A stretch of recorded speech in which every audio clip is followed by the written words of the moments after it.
They called her just a black maid as they tossed their coats at her feet like she was invisible. They laughed behind her back in the marble hallways of the Whitmore estate, mocking her accent, her hair, her silence. That's what she gets paid for, sneered Clarissa Whitmore, clutching her champagne flute. She should be grateful to even be in this house. What none of them knew, what none of them could possibly imagine, was that the woman they treated like furniture, like nothing, was about to own every brick of the mansion they lived in. Her name was Laverne James, and she would rise from the floor they made her scrub to become the CEO of the very company that paid for their crystal chandeliers and gold-plated sinks. The first time Laverne walked into the Whitmore residence, the butler didn't even make eye contact. "Through the back," he muttered, gesturing with a silver spoon while scooping caviar onto a porcelain dish. Laverne adjusted her thrift store coat, clutched her small purse, and walked around the side of the massive home, shoes crunching on the gravel. She didn't flinch when the cold wind whipped across her cheeks. She didn't bow her head in shame. She was there to work, not to be liked. "Name," barked the head housekeeper. A pinched woman named Evelyn with thin lips and even thinner patience.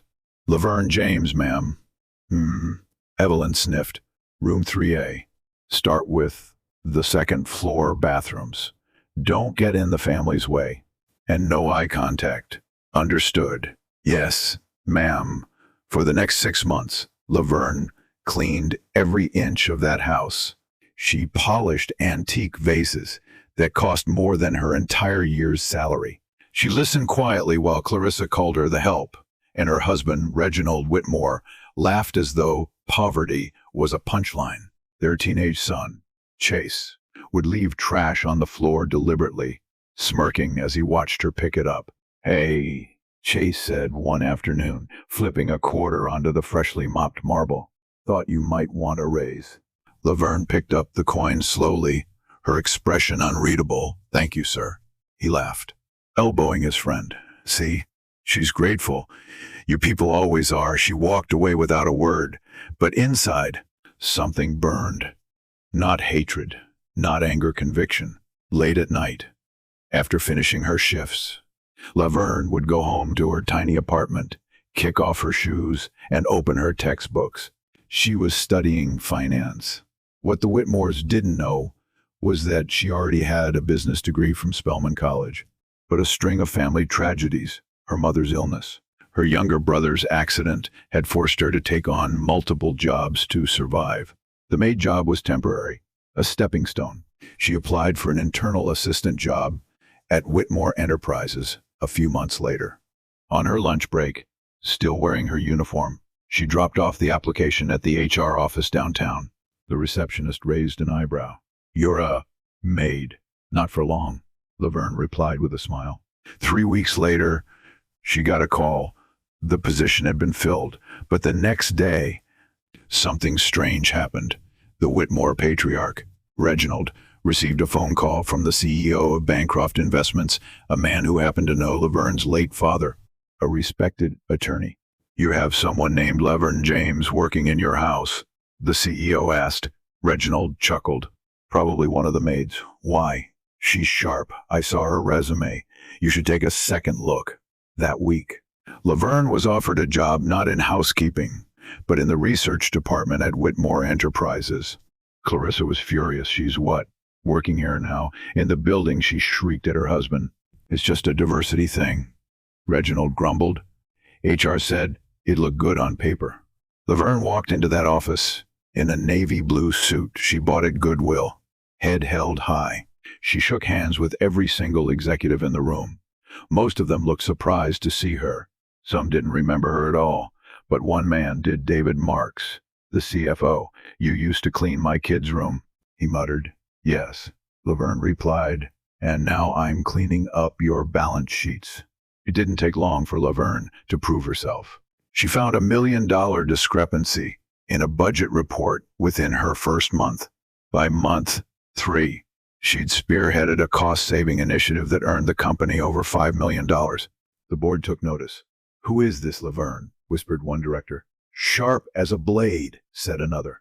By the end of the year, She was promoted to senior financial analyst. Chase, now an intern at the company through nepotism, nearly fainted when he saw her walk into the executive conference room. You, he stammered. You work here. Laverne looked at him with a calm smile. Still grateful. He turned beet red. Behind closed doors, the Whitmores panicked. Reginald didn't like that. Laverne's reports were starting to influence policy. Clarissa didn't like that the woman who once ironed her sheets was now sitting 2 floors above her in the corporate tower. She's embarrassing us, Clarissa hissed. You need to do something. Reginald tried. He started sidelining her projects, assigned her impossible deadlines, tried to drown her in busy work, but Laverne didn't break.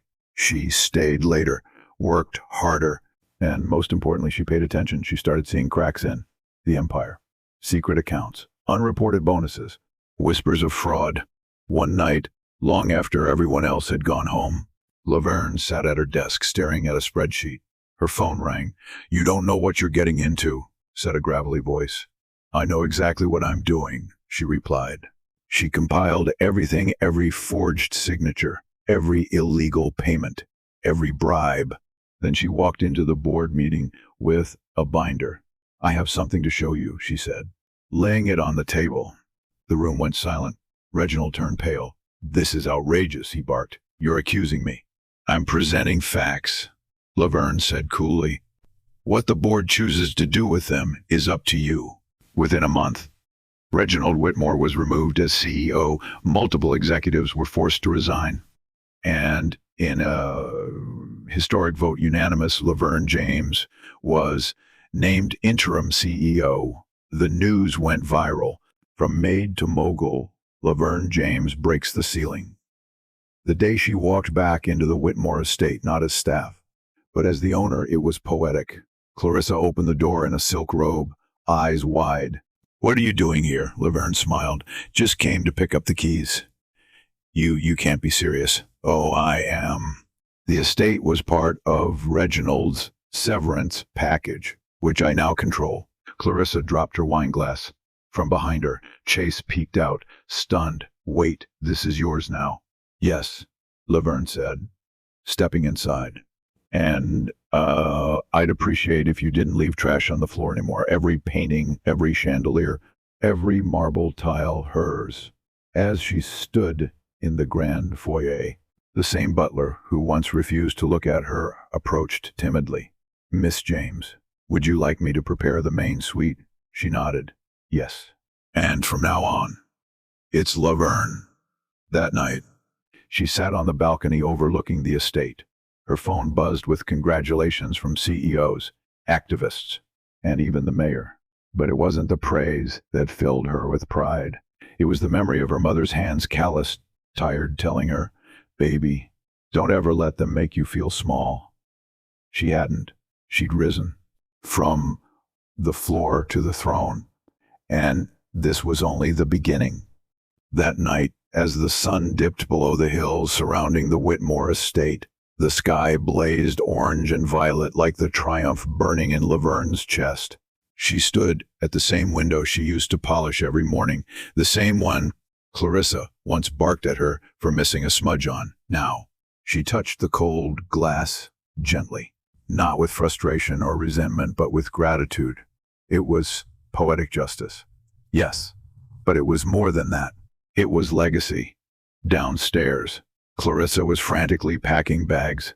Her designer heels clicked against the hardwood as she threw silk dresses and fur coats into Louis Vuitton suitcases. Chase stood behind her, frozen in place. We can't stay here, Clarissa snapped. Not after this. That woman, she's watching us, judging us. She was always watching, Chase mumbled. Eyes locked on the floor. What was that? Nothing. Mom, he sighed. I think she earned it. Clarissa spun around, furious. She earned this. This house. This life. We gave her a job. Chase looked up slowly. You gave her a mop, Mom. She built the rest herself. Clarissa's mouth dropped open. Upstairs. Laverne's phone rang again. It was David Marks, the CFO. You're all over the news, he chuckled. The board's thrilled. Our stock price jumped 8% overnight. That's good, she said. but her tone was distant. You all right? I'm fine. Just reflecting. There was a pause. You deserve this, Laverne, you really do. Reginald tried to bury you, and you planted a garden, she smiled. Thank you, David. I'll see you in the morning. After the call, she walked through the halls alone, hands grazing the banister she'd once polished daily with lemon oil. She passed the grand library, the wine cellar, the parlor, each room a monument to past humiliation. But now they were hers. Suddenly, a voice called from behind her. Miss James. She turned to see Evelyn, the head housekeeper, standing nervously in the hall. Yes. I just wanted to say I'm sorry for how I treated you. I didn't see you back then. Not really.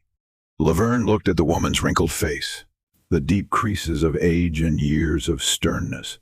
Thank you, Evelyn, she said softly. I saw you, and I understand. Would you like me to make up the master bedroom for you? Laverne smiled, then placed a hand on Evelyn's shoulder. No, go home. Get some rest.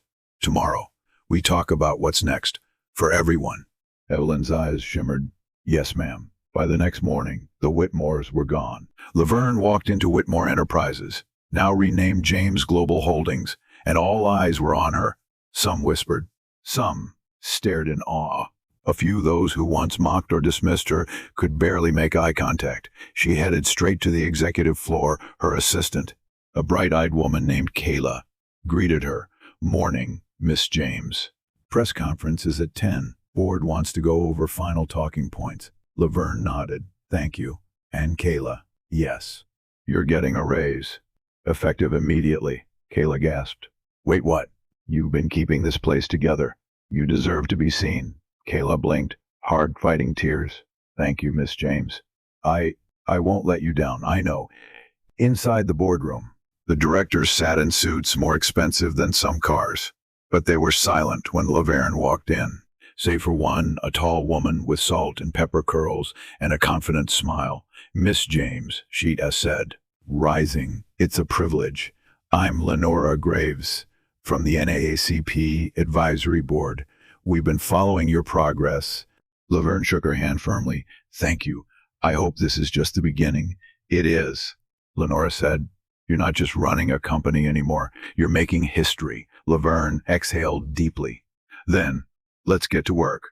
The press conference was held in the same hotel ballroom where Reginald once toasted himself with Dom Perignon for reaching a new revenue milestone. This time, the applause wasn't for a man in a tuxedo. It was for a woman in a deep emerald pantsuit, hair coiled proudly, chin high, eyes clear. Ladies and gentlemen, she began, voice ringing through the speakers.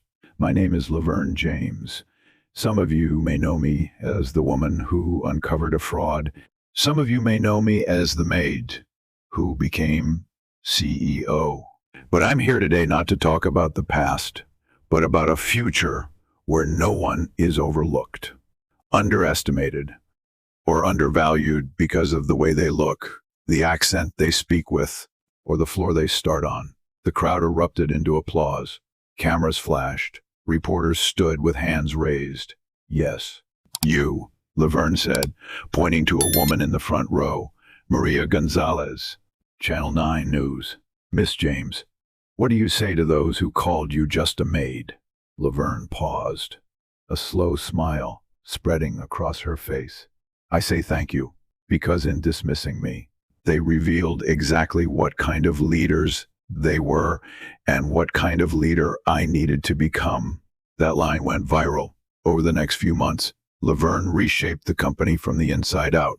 She implemented diversity hiring programs, raised wages for custodial and maintenance staff, and created a mentorship initiative for young Black professionals trying to break into finance.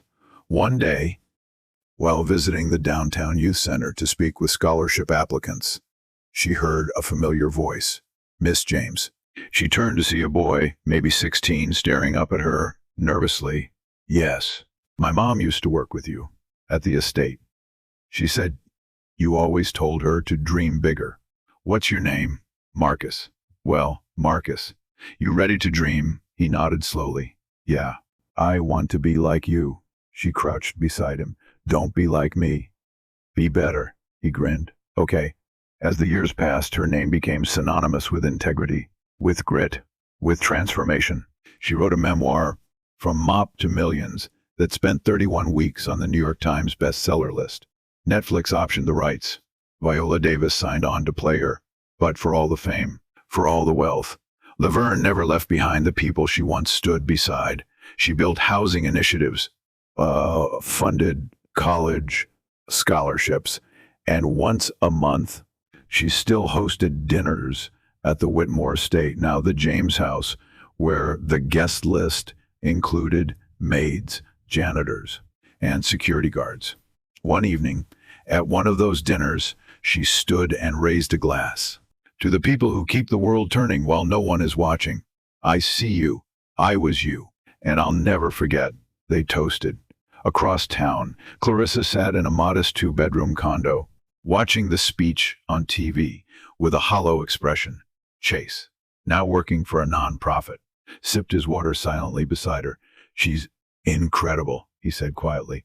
Clarissa said nothing, just turned the volume up, and Laverne kept rising. Because you can try to bury a black woman, but what you forget, what they always forget, is that she's a seed. 3 weeks after the press conference, Laverne stood alone in her old neighborhood, just a few blocks from the laundromat where she used to wait for her clothes to dry while studying tax codes under fluorescent lights. The cracked sidewalks, the rusted fences, the corner store with the flickering sign, it all felt like a different lifetime. And yet, it was still home. A young woman passed her on the street pushing a stroller. She slowed down, staring at Laverne, recognition dawning in her eyes. Wait, are you Laverne James? Laverne turned, smiling warmly. I am. Oh my God, the woman gasped. I watched your interview 3 times. You're amazing. You give me hope. Laverne stepped closer. What's your name? Shonda. I got 2 jobs. I'm trying to go back to school next fall. Laverne reached into her purse and handed Shonda a card. This is the number for the James Fellowship. It's for women like us. Call on Monday. We'll help you with tuition. Shonda covered her mouth in disbelief. For real? Laverne nodded. For real. As she walked away, Shonda called out after her. Thank you. You don't even know what this means to me. Laverne turned over her shoulder. Actually, I do. Back at James Global Holdings, her leadership was shaking old foundations. Middle-aged white men who had coasted for decades on last names and backroom deals now found themselves held accountable. The new HR director, a sharp and fearless woman named Imani Rhodes, started implementing the first ever anonymous employee feedback system. It's not just about making the company look good, Imani told Laverne during a Friday meeting. It's about rebuilding trust from the bottom up. Exactly, Laverne replied. The board's finally listening. Now we give the people a voice. Not everyone was thrilled. In private corners of golf clubs and cigar lounges, former executives whispered and plotted.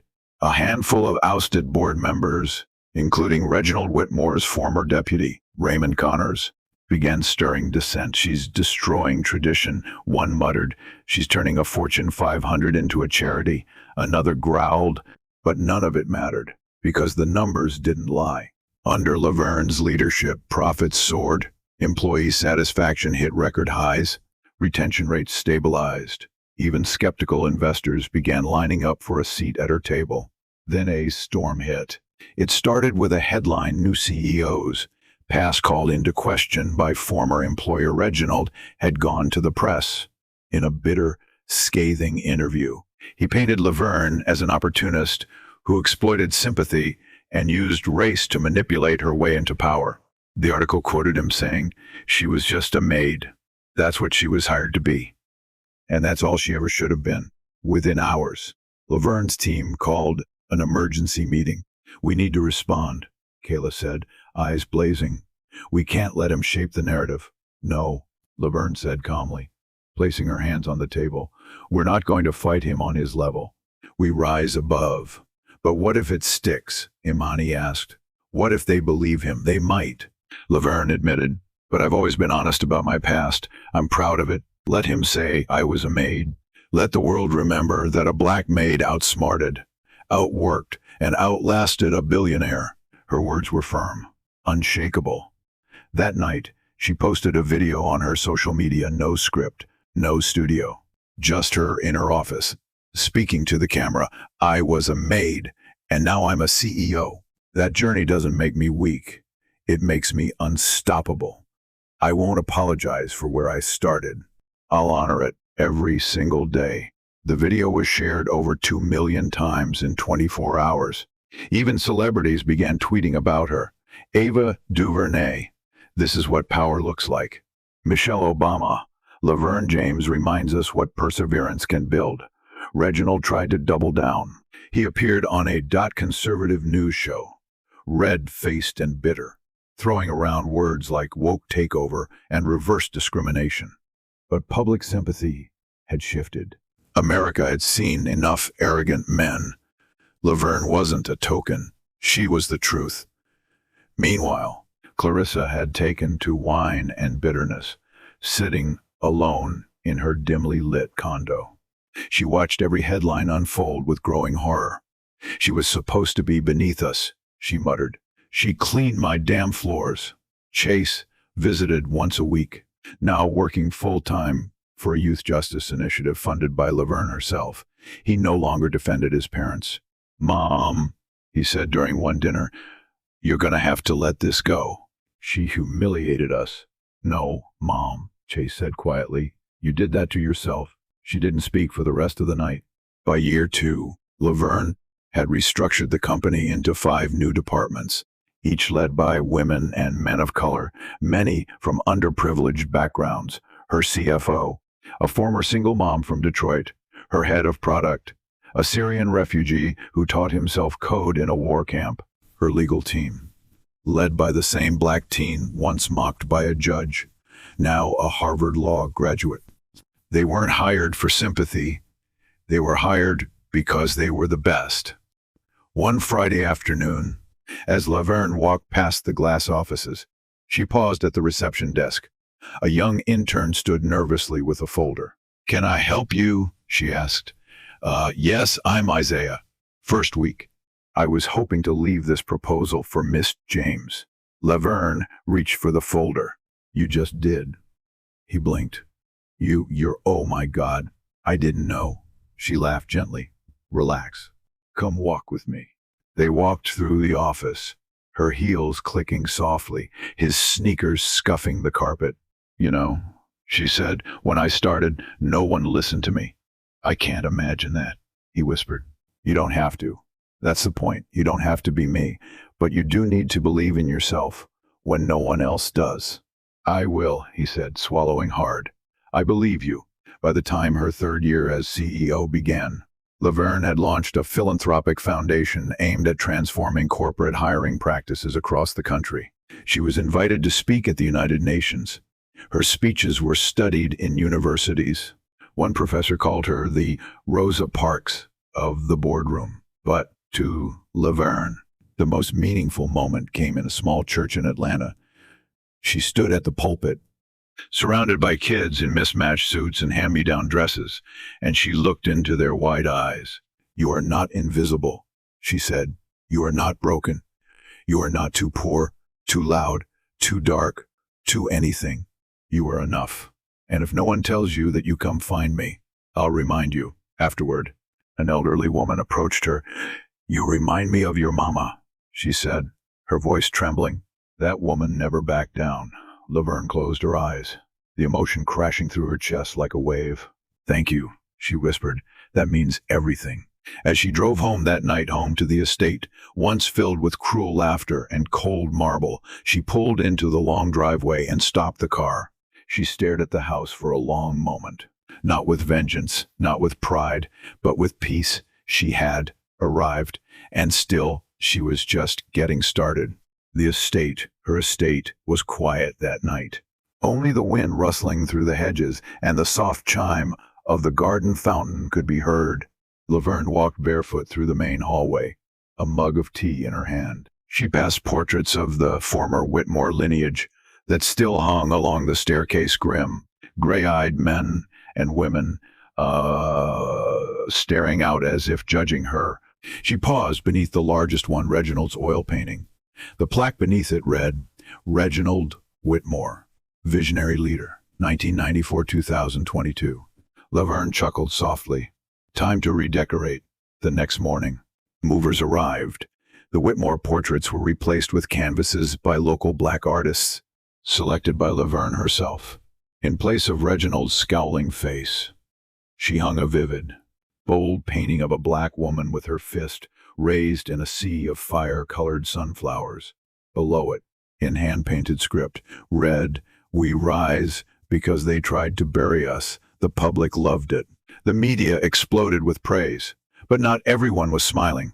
Raymond Connors was growing bolder. Reginald, humiliated and retired in disgrace, had passed control of a private hedge fund to Raymond before leaving the country.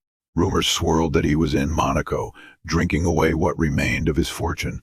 But Raymond had plans ugly, deliberate plans to sabotage James Global from the outside. At a clandestine meeting downtown, he sat with a group of former executives who had lost their positions under Laverne's sweeping reform. "She's too clean," Raymond spat, stirring his scotch. "That's the problem. We can't find dirt on her, so we manufacture it." A man across the table raised an eyebrow. "Are you suggesting?" I'm doing more than suggesting," Raymond said. "We leak a story. We start small. Insider trading. Nepotism. Anything that makes her look compromised. It won't stick." Another grumbled. "It doesn't have to stick," Raymond snapped. "It just has to stain." A week later, the story broke. Anonymous sources allege favoritism in James Global Promotions. It was vague. No proof. No named sources. But it spread like fire. Financial blogs speculated. Right-wing networks latched on. Trolls flooded her company's pages with slurs and hashtags like #JustDamnMaid. At the next board meeting, tension was thick. Lenora Graves stood to speak. "Laverne, this is a targeted smear. We can address it, but we need to move fast." "I know," Laverne said. "Let them talk. While they do, we'll keep building." Kayla burst into the room with her phone in hand. "You need to see this." She turned the screen. A video. One of the interns, Isaiah, had made a TikTok in response to the smear. In it, he showed the mentorship emails, the career workshops Laverne personally led, the scholarships she'd funded from her own salary. The caption read, "She didn't give me a handout. She gave me a ladder." It went viral within hours. Celebrities reshared it. Newspapers printed it. Laverne became a symbol. Again, not just of resilience, but of transparent, ethical leadership. And Raymond, furious. His plan had backfired spectacularly. "This isn't over," he hissed into his phone. "We'll make her crack, one way or another." But Laverne wasn't cracking. She was expanding. Year 4 arrived. James Global opened offices in Ghana, Brazil, and South Africa, each focused on empowering young entrepreneurs in underserved regions. Laverne launched a global women's leadership summit. She sat on 5 boards, taught guest lectures at MIT and Stanford, and was named Time Magazine's Woman of the Year. During an interview, the host asked, "What drives you, Miss James, after all this success? Why keep pushing?" Laverne looked directly into the camera. "Because somewhere out there, another little black girl is scrubbing someone else's floor. And I want her to know that floor isn't the end. It's the foundation." Meanwhile, back in the Point, Clarissa's life had grown even smaller. Her savings were gone. The lawsuits Reginald left behind drained what was left. She now lived in a 1-bedroom apartment in Hoboken, alone except for a yappy dog and a stack of unpaid bills. One evening, Chase visited. He brought food and a check from Laverne's foundation. "She wanted me to give you this." Clarissa glared at the check. "Charity now?" "From her. She thinks I need charity." Chase sat down, exhausted. "Mom, it's not charity, it's grace." The kind you never showed her. She destroyed our lives. She gave you more dignity than you ever gave her. You think living in that mansion made us better than her. We never were.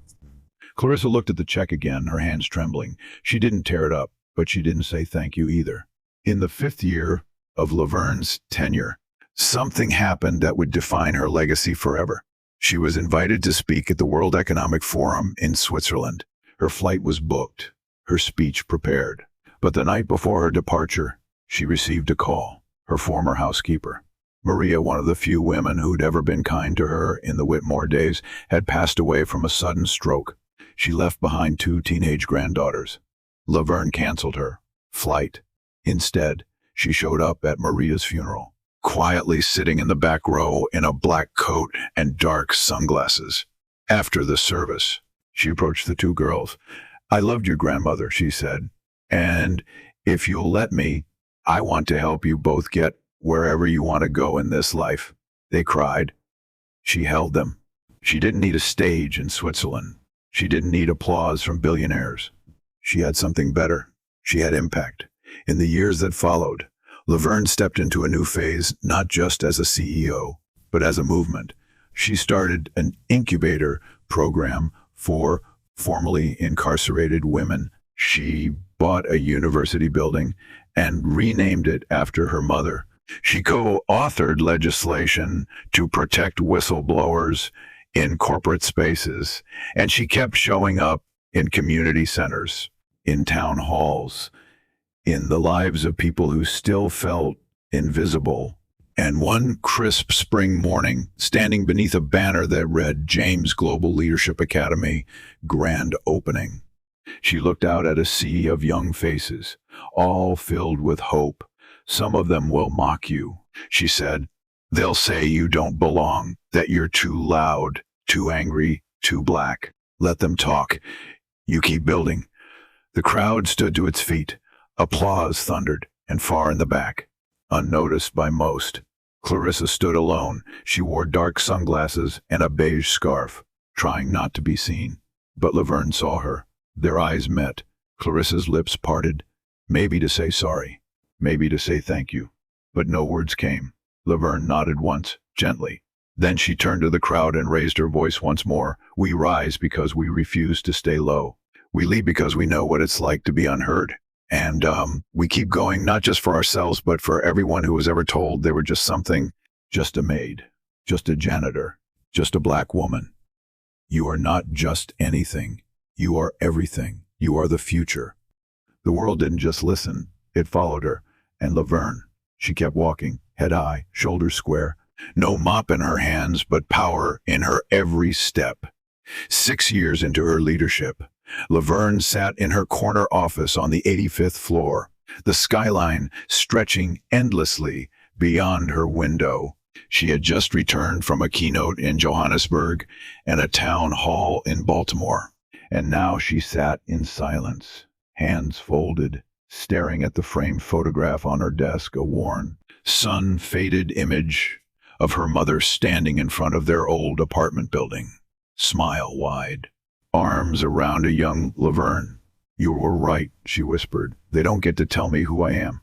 A knock broke her reflection. "Come in," she called.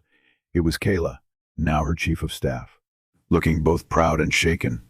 "They've offered it to you." Laverne didn't blink. "Offered what?" Kayla stepped forward, voice trembling. "The Secretary of Commerce. The president wants to nominate you." For a moment, Laverne didn't speak. The room felt still, sacred. Then, she let out a long breath. "I need to think. It'll make history," Kayla said quietly. "Again, I didn't do this for history, I know. That's why it matters." After Kayla left, Laverne walked to the window. The city was glowing. 100,000 lights blinked below her. She thought of all the nights she used to scrub floorboards until her fingers ached. The way she used to tuck her shoes into plastic bags when it rained so they wouldn't fall apart. The bus rides, the hunger, the weight of invisibility, and now the country wanted her to lead. She went home that night to the estate, the house that once stank of cruelty and cold marble, and lit a candle in the quiet dining room. She opened a worn notebook she hadn't touched in years. Inside were the names of people who had helped her along the way. Some were still alive, some long gone. She wrote one more name at the bottom, Laverne James. Then she added a note beneath it. Don't forget who you were, even when the world only sees who you've become. The next morning, she accepted the nomination. The ceremony was held beneath the Capitol dome. Senators, mayors, CEOs, and foreign dignitaries filled the chamber. Her speech was televised in over 50 countries. She stood at the podium, a black woman with natural hair, wrapped in deep plum silk, eyes steady and voice calm. I stand here today not as a symbol, but as a servant. I didn't come from money or power or privilege. I came from sweat, from work, from rooms where people assumed I was beneath them, but I never stayed beneath, and neither should any of you. She paused, scanning the sea of faces. My first job was cleaning a mansion. My last job will be making sure no one else is ever told their dreams are too big for their station. Because there is no station too low to rise from. There is only will. Thunderous applause erupted. In the back row, Chase stood beside his wife, tears glistening in his eyes. Clarissa sat behind them, older now, shoulders slumped with the weight of years, but watching Laverne with an expression that was no longer bitter, just quiet and filled with something that might have been respect. When it ended, Laverne didn't host a lavish party. She went to her mother's grave in Atlanta and sat in the grass.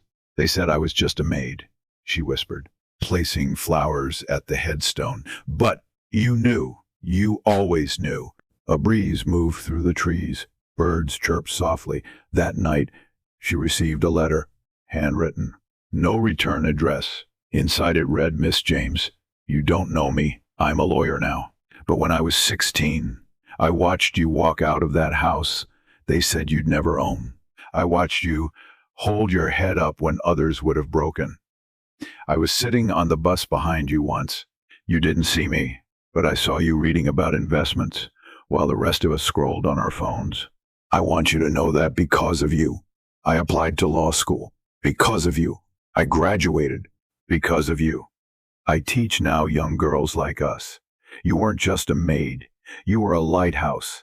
Laverne read the letter 3 times, then folded it carefully and placed it inside the same notebook.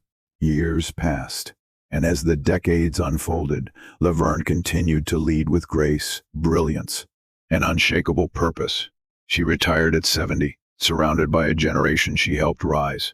She gave her farewell speech from the very stage where Reginald once sneered at her. Only this time, the walls bore her name. The Laverne James Leadership Hall. The crowd stood for 7 minutes. Her final words on that stage, power doesn't come from the title. It comes from the truth you carry when no one's watching. My truth was forged with every insult, every dismissal, every time they called me just a maid. And that truth turned into fire. That fire turned into flight. So fly, all of you, burn through their ceilings. When she passed, years later, peacefully in her garden, the world mourned. Flags flew half-mast. Schools were named after her. Foundations were built. Statues raised.